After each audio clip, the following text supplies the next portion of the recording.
All right, welcome back. We are on chapter 10, lesson 1, and this is P171, the front page of the homework. And let's go ahead and get started. Now, key to this chapter is going to be vocabulary and also being able to use your tools like a protractor and a ruler or straight edge of any kind. For my straight edge on this video, I'm just going to use a part of a post-it note just because it's thick. It gives me something sturdy that I can hopefully draw some straight lines here. All right, so let's go ahead and get started. Draw and label an example of the figure. So number 1 was done for us. And the way we read this is this symbol right here is angle. So obtuse angle ABC. And again, the order of these letters do matter in the sense that the B has to be in the center because the B is the vertex or that corner edge of this angle. So we could write it angle CBA as well. Either one of those would work, but the B has to be in the center. Okay. All right, let's take a look at number 2. This is showing a ray. I know it's a ray because it goes in one direction. And then that arrow is indicating that it can continue on in that one direction. So it starts at a point and goes through another point in the other direction on forever. Now, if I want to draw a ray, the direction of the ray doesn't have to match what its name looks like. Okay, think of this as the name, and then what we're drawing is the picture. Just like when you go and get your picture taken for school, underneath your picture is your name, but your name and the picture of your face obviously are different, right? So this is the name. This is how we write the name. How we draw the ray can look different than what the name is, just like your picture looks different than the words that make up your name. But we have to start at point G. It can't be point H. It has to be point G that we start at. So I'm going to draw point G and label it G. But then the direction that the ray goes doesn't matter for the picture. So I'm going to use my post-it note as my straight edge here. Hopefully I can use it to make a semi-straight line. That didn't turn out too great. Hopefully yours, if you're using a ruler, that should work better. So there's my ray. It starts at point G, and then I have to show that it goes through point H. So I'm going to draw point H right here. And then I put the arrow at the end showing that it continues on through point H forever. Okay. Number 3. Acute, and then this symbol means angle, JKL. Again, an acute angle is an angle that measures less than 90 degrees. And remember, a 90-degree angle is just the angle made by a corner. I'll try to use my post-it note again. It's a little bit better. I have to figure that corner out. So that would be a 90-degree angle. So a acute angle is anything less, shorter than 90 degrees. So if we move this line down this way at all, it would become an acute angle. Even if we moved it down just 1 degree, it would become an acute angle. Or if we move this line up at all, this would become an acute angle. But right now it's a 90-degree angle or a right angle. Okay, so we need an acute angle. We don't have to measure it necessarily, just as long as we can eye it and that it's less than 90. So I'm going to draw an angle. I'm going to try to use my straight edge again. Okay, that's better. So there's my acute angle. Now an acute angle can face any direction.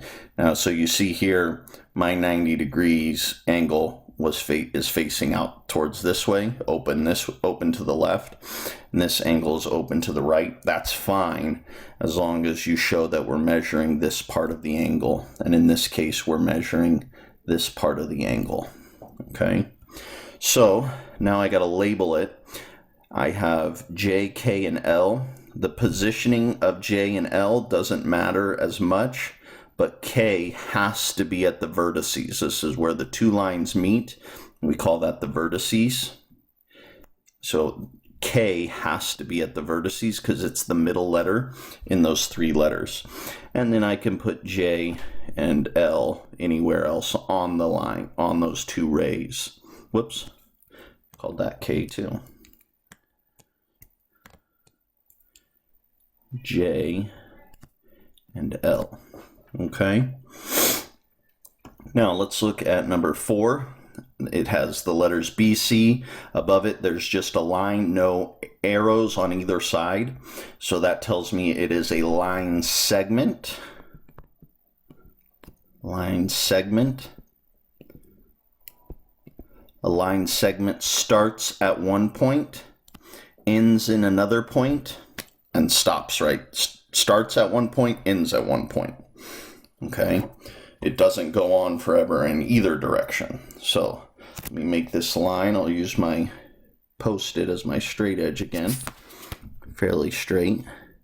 And notice my line stops at B and C. It doesn't go through those points, it stops. So these are the names again. And these would be the pictures or what that looks like. Okay, the order on this line segment doesn't matter. I could have point C here and point B here. That's not important on these ones. The direction becomes important when you're dealing with rays. And then it matters on angles in the fact that your middle letter has to be at your vertices. Okay. All right, let's go down to 5, 6, 7, and 8. It says name a line segment. Now all of these lines have arrows at the end, but if we name a line segment, then we're telling the person looking at our work that we're talking about just the line between the 2 points that we give. So there's a lot of line segments here I could name. For number 5, let's go ahead and name line segment EF right here. So we're going to name this line segment. And that's what it looks like. Here's the picture of it. We need to give it its name. So to give it its name, we draw a little version of a line segment. And then below it, we write EF. And there's how we would write this line segment's name. Now, sometimes I have students, they'll do things like this. They'll draw a line segment and then they'll write EF. That is technically would be right, but it doesn't, it's kind of like English. It would be like a poorly written sentence. Just like they do up here, you want the letters right next to each other when you're writing the name of a line segment, and then the little line segment just covers the distance from the E to the F. That's the way you're going to see it in any math book or anything moving forward. So you don't want to make a big line and put E and F at the other end. You want to make EF right next to each other, and then just a line segment that starts right about where the E starts and ends right about where the F starts. Okay. All right, moving on. Name a right angle. So again, whenever you see this little box in the corner, that guarantees you that you have a right angle. Now, sometimes you may have a right angle that doesn't have the box and you have to measure it. But if it does have the box, that's telling you it's already been measured and it is in fact a 90-degree angle or a right angle. So you can see right here we have that little box here. And that little box is connected to from this point J, and it's connected to this ray and this ray. And I know they're rays because at the end they go on in either direction. They got that arrow. Okay, so this is going to be angle. We use that symbol for angle. That symbol for angle right there. And then J has to be my middle letter. and it goes through D. If you use E, that would also be acceptable, but I'm going to go ahead and use D. So it's going to be D.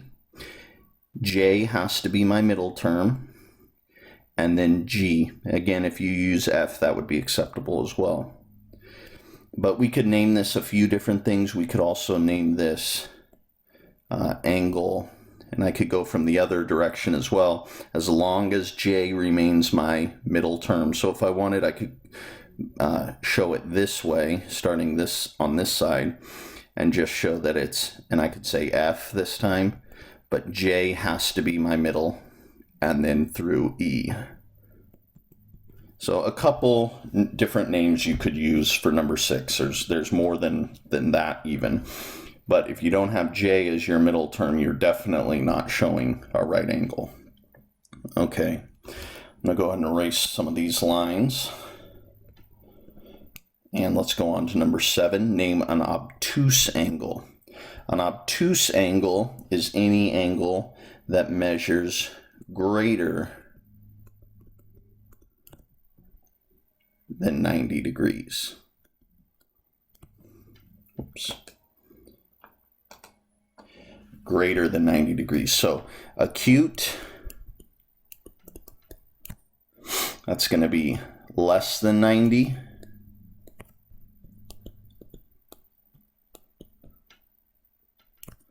A right angle is exactly 90. And obtuse, obtuse is greater than 90.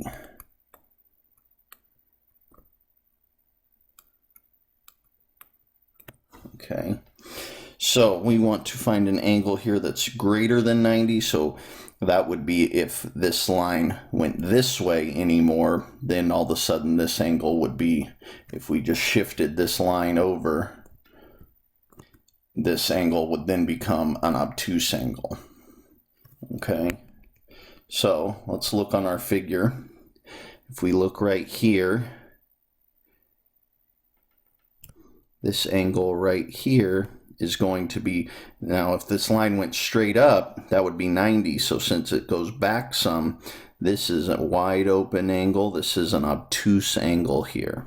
Okay, so again, we have to name it by its middle term, has to be in the middle, but we're going to use that little sign for angle. And this is angle starting with, I'm going to start with D, but again, if you started with F or H, that would be okay. But I'm going to start with D. E, though, has to be my middle letter, and then it goes through H on in the other direction forever. Okay, now name a ray. Again, there's tons of rays on here. Let's go ahead and name this ray. We're going to start at point J, and we're going to go through point A on forever. So it's very similar to how we did the line segment. We start with J, because that's where it starts, and the order does matter. I couldn't say ray AJ unless I was talking about starting at A and going in this direction forever. But I'm not. I'm starting at J. So wherever you start with your ray, that has to be your first letter. And then the point that the arrow goes through, that has to be your second letter when you're doing a ray. So this is ray JA. And then I draw a little ray right above that starts about where the J starts, ends about where the A starts. Okay. All right, going on to 9, 10, and 11. It says classify angle AFD. So angle AFD, it's like connecting the dots. So here's AFD. So what kind of angle is that? Well, this is a really big angle if I'm measuring all this space here.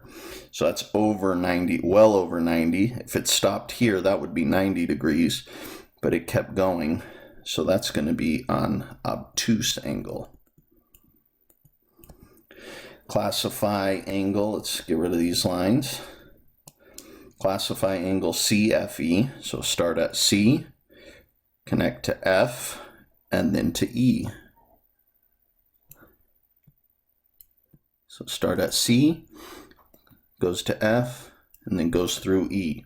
Well, we have our little box here, so we can see that this is a perfect 90-degree angle. And if you have a perfect 90-degree angle, that is a right angle. Okay, name two acute angles.